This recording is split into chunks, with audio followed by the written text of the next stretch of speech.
ನಾಳೆ ಶನಿವಾರ ಅತ್ಯಂತ ಶಕ್ತಿಶಾಲಿಯಾಗಿರುವ ಅಮಾವಾಸ್ಯೆಯನ್ನು ಆಚರಿಸಲಾಗುತ್ತಿದ್ದು, ಈ ಅಮಾವಾಸ್ಯೆಗೆ ಯುಗಾದಿ ಅಮಾವಾಸ್ಯೆ ಎಂದು ಕರೆಯುತ್ತಾರೆ. ಶನಿವಾರ ಅಮಾವಾಸ್ಯೆ ಬಂದಾಗ ಅದನ್ನು ಶನಿ ಅಮಾವಾಸ್ಯೆ ಎಂದು ಕರೆಯುತ್ತಾರೆ. ಮನೆಯಲ್ಲಿ ಎಷ್ಟೇ ಧನ ಕನಕ ಸಂಪತ್ತುಗಳು ಇದ್ದರೂ ಪೂರ್ವಜರ ಆಶೀರ್ವಾದ ಪಿತೃಗಳ ಅನುಗ್ರಹ ಇಲ್ಲವೆಂದರೆ ಆ ಮನೆಯಲ್ಲಿ ನೆಮ್ಮದಿ ಎನ್ನುವುದು ಇರುವುದೇ ಇಲ್ಲ. ಒಂದು ತುತ್ತು ಊಟ ಮಾಡಿದರೂ ಮನಸ್ಸಿಗೆ ಸಮಾಧಾನ ಇರಬೇಕು. ಪಿತೃದೋಷವಿದ್ದರೆ ಪ್ರತಿಯೊಂದು ಸಮಸ್ಯೆಗಳು ಕಾಡುತ್ತದೆ. ಪಿತೃಗಳ ವಿಶೇಷವಾದ ಆಶೀರ್ವಾದ ಅನುಗ್ರಹವನ್ನು ಪಡೆಯಲು ಅಮಾವಾಸ್ಯೆ ತುಂಬಾ ಶ್ರೇಷ್ಠವಾದ ದಿನ. ಹಿಂದೂ ಧರ್ಮದಲ್ಲಿ ಅಮಾವಾಸ್ಯೆ ದಿನಕ್ಕೆ ಹೆಚ್ಚಿನ ಪ್ರಾಮುಖ್ಯತೆ ಇದೆ. ಶನಿ ಅಮಾವಾಸ್ಯೆ ಬರುವುದು ಬಹಳ ಅಪರೂಪ. ವರ್ಷದಲ್ಲಿ 1 ಅಥವಾ 2 ಬಾರಿ ಮಾತ್ರ ಬರುತ್ತದೆ. ಹಾಗಾಗಿ ಅತ್ಯಂತ ಶಕ್ತಿಶಾಲಿಯಾಗಿರುವ ಈ ದಿನ ತಪ್ಪದೆ ಶನಿದೇವರನ್ನು ಆರಾಧಿಸಿ. ಅಮಾವಾಸ್ಯೆ ತಿಥಿ ಸಮಯ ಮಾರ್ಚ್ 28ರ ಸಂಜೆ 7:55 ಪ್ರಾರಂಭವಾಗಿ ಮಾರ್ಚ್ 29ರ ಮಧ್ಯಾಹ್ನ 4:27 ಮುಕ್ತಾಯವಾಗುತ್ತದೆ. ನಾಳೆ ಯುಗಾದಿ ಅಮಾವಾಸ್ಯೆಗೆ ಈ ಪರಿಹಾರಗಳನ್ನು ಮಾಡಿದರೆ ದೇವರ ಅನುಗ್ರಹ ಪ್ರಾಪ್ತಿಯಾಗುತ್ತದೆ. ಈ ಅಮಾವಾಸ್ಯೆಯ ದಿನದಂದು ಅಗತ್ಯ ಇರುವವರಿಗೆ ದಾನ ಮಾಡಿದರೆ ಪೂರ್ವಜರ ಶಾಪ ಅಥವಾ ದೋಷಗಳು ಇದ್ದಲ್ಲಿ ಪರಿಹಾರ ಸಿಗುತ್ತದೆ. ಅಲ್ಲದೆ ಮನೆಯಲ್ಲಿ ಸುಖ ಶಾಂತಿ ನೆಮ್ಮದಿ ಎಲ್ಲವೂ ನೆಲೆಸಿರುತ್ತದೆ. ಸ್ನಾನದ ನೀರಿಗೆ ಗಂಗಾಜಲ ಅಥವಾ ತುಳಸಿ ದಳವನ್ನು ಸೇರಿಸಿ ಮನೆಯಲ್ಲೇ ಸ್ನಾನ ಮಾಡಿದರೂ ಪುಣ್ಯ ಫಲ ಪ್ರಾಪ್ತಿಯಾಗುತ್ತದೆ. ಅಮಾವಾಸ್ಯೆಯ ದಿನ ಲಕ್ಷ್ಮೀ ಪೂಜೆ ಮಾಡಿದರೆ ಬಹಳ ಶ್ರೇಷ್ಠ.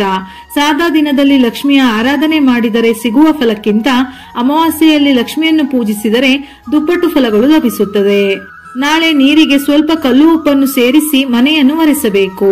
ಇದು ನಕಾರಾತ್ಮಕ ಶಕ್ತಿಯನ್ನು ತೊಡೆದು ಹಾಕುತ್ತದೆ. ಅಥವಾ ಉಪ್ಪಿನ ಬದಲಿಗೆ ಗೋಮೂತ್ರವನ್ನು ಕೂಡ ಸೇರಿಸಿ ಮನೆಯನ್ನು ಒರೆಸಬಹುದು. ಅಮಾವಾಸ್ಯೆಯಂದು ಮರ ಬಳ್ಳಿ ಇತ್ಯಾದಿಗಳನ್ನು ಕಡಿಯುವವರು ಅಥವಾ ಯಾವುದೇ ಒಂದು ಗಿಡದ ಎಲೆಯನ್ನು ಕಿತ್ತು ಹಾಕುವವರು ಬ್ರಹ್ಮ ಹತ್ಯಾ ದೋಷವನ್ನು ಹೊಂದುತ್ತಾರೆ. ಈ ದಿನ ಧೋತಿ ಮತ್ತು ಟವೆಲ್ ದಾನ ಮಾಡುವುದು ತುಂಬಾ ಶ್ರೇಷ್ಠವೆಂದು ಹೇಳುತ್ತಾರೆ. ಪೌರಾಣಿಕ ನಂಬಿಕೆಯ ಪ್ರಕಾರ ಪೂರ್ವಜರಿಂದ ಬಂದಂತಹ ಶಾಪ ಅಥವಾ ಪಾಪದ ವಿಮೋಚನೆ ಮಾಡಿಕೊಳ್ಳಲು ಬೆಳ್ಳಿಯಿಂದ ಮಾಡಿದ ವಸ್ತುಗಳನ್ನು ದಾನ ಮಾಡಲು ಹೇಳಲಾಗುತ್ತದೆ. ಇದರಿಂದ ಪೂರ್ವಜರ ಆತ್ಮಕ್ಕೆ ಶಾಂತಿ ಸಿಗುತ್ತದೆ ಮತ್ತು ಸಂತೋಷ ಸಮೃದ್ಧಿ ದೇವರ ಆಶೀರ್ವಾದ ಎಲ್ಲವೂ ಪ್ರಾಪ್ತವಾಗುತ್ತದೆ.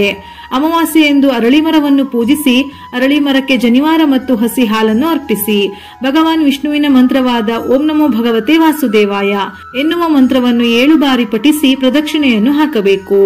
ಅಮಾವಾಸ್ಯೆಯ ದಿನ ಅಶ್ವತ್ಥ ಗಿಡವನ್ನು ನಿರ್ಜನ ಪ್ರದೇಶದಲ್ಲಿ ನೆಡಬೇಕು. ಸಾಧ್ಯವಾದರೆ ಕನಿಷ್ಠ 1 ವರ್ಷವಾದರೂ ಆ ಸಸ್ಯಕ್ಕೆ ನೀರುಣಿಸಿ ಸೇವೆಯನ್ನು ಮಾಡಬೇಕು. ಹೀಗೆ ಮಾಡುವುದರಿಂದ ವ್ಯಕ್ತಿಯ ಜಾತಕದಲ್ಲಿರುವ ನವಗ್ರಹ ದೋಷ ನಿವಾರಣೆಯಾಗುತ್ತದೆ. ಅಲ್ಲದೆ ಸಂತಾನವನ್ನು ಪಡೆದುಕೊಳ್ಳುವಲ್ಲಿ ಯಾರಾದರೂ ಅಡೆತಡೆಗಳನ್ನು ಎದುರಿಸುತ್ತಿದ್ದರೆ ಸಂತಾನದ ದೋಷ ನಿವಾರಣೆ ಆಗುತ್ತದೆ. ಕಪ್ಪು ಎಳ್ಳನ್ನು ದಾನ ಮಾಡುವುದು ಧರ್ಮಗ್ರಂಥಗಳಲ್ಲಿ ಬಹಳ ಮುಖ್ಯ ಮತ್ತು ಶ್ರೇಷ್ಠವೆಂದು ಹೇಳುತ್ತಾರೆ. ಅಮಾವಾಸ್ಯೆಯ ದಿನದಂದು ಸ್ನಾನ ಮಾಡಿದ ನಂತರ ನಿಮ್ಮ ಪೂರ್ವಜರನ್ನು ಧ್ಯಾನಿಸಿ ಕಪ್ಪು ಎಳ್ಳಿನ ಬೀಜಗಳನ್ನು ದಾನ ಮಾಡಿ. ಅಥವಾ ನೀವು ಇತರ ಯಾವುದೇ ವಸ್ತುಗಳನ್ನು ದಾನ ಮಾಡುವುದಾದರೂ ಕೂಡ ಅವುಗಳ ಜೊತೆಯಲ್ಲಿ ಕಪ್ಪು ಎಳ್ಳಿನ ಬೀಜಗಳನ್ನಿಟ್ಟು ದಾನ ಮಾಡಿ. ಧಾರ್ಮಿಕ ನಂಬಿಕೆಯ ಪ್ರಕಾರ ಇದನ್ನು ಮಾಡುವುದರಿಂದ ಪೂರ್ವಜರು ಸಂತೃಪ್ತರಾಗುತ್ತಾರಂತೆ. ಶನಿ ಅಮಾವಾಸ್ಯೆಯ ದಿನ ಹನುಮಂತನನ್ನು ಪೂಜಿಸುವುದು ಉತ್ತಮವೆಂದು ಹೇಳುತ್ತಾರೆ. ಹಾಗಾಗಿ ಹನುಮಾನ್ ಚಾಲಿಸಾ ಮತ್ತು ಸುಂದರಕಾಂಡವನ್ನು ಪಠಿಸಿ ಅಥವಾ ಕೇಳಿ. ಈ ದಿನ ವಿಶೇಷವಾಗಿ ಶನಿದೇವರ ಅನುಗ್ರಹವನ್ನು ಪಡೆಯಲು ಅರಳಿ ಮರಕ್ಕೆ ನೀರನ್ನು ಅರ್ಪಿಸಬೇಕು. ಅರಳಿ ಮರದ ಕೆಳಗೆ ಸಾಸಿವೆ ಎಣ್ಣೆಯ ದೀಪವನ್ನು ಹಚ್ಚಬೇಕು. ಶನಿಗೆ ಸಂಬಂಧಪಟ್ಟಂತಹ ಮಂತ್ರ ಅಥವಾ ಹನುಮಾನ್ ಚಾಲಿಸಾ ಪಠಿಸಬೇಕು. ಇದು ಹಣಕ್ಕೆ ಸಂಬಂಧಿಸಿದ ಸಮಸ್ಯೆಗಳನ್ನು ನಿವಾರಣೆ ಮಾಡುತ್ತದೆ.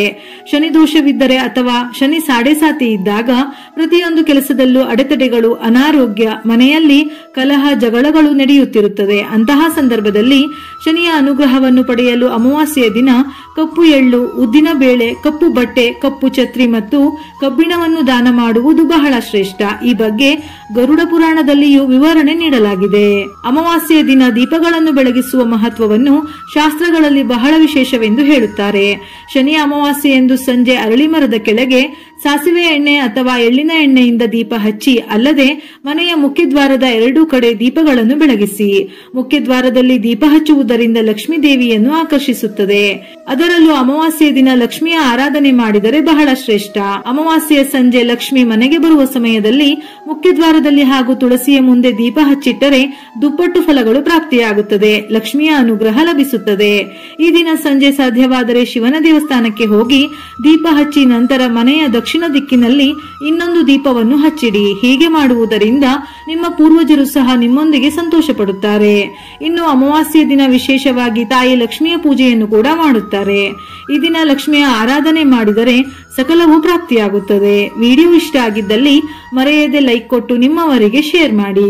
ಉಪಯುಕ್ತ ಮಾಹಿತಿಯೊಂದಿಗೆ ಮತ್ತೆ ಭೇಟಿಯಾಗೋಣ.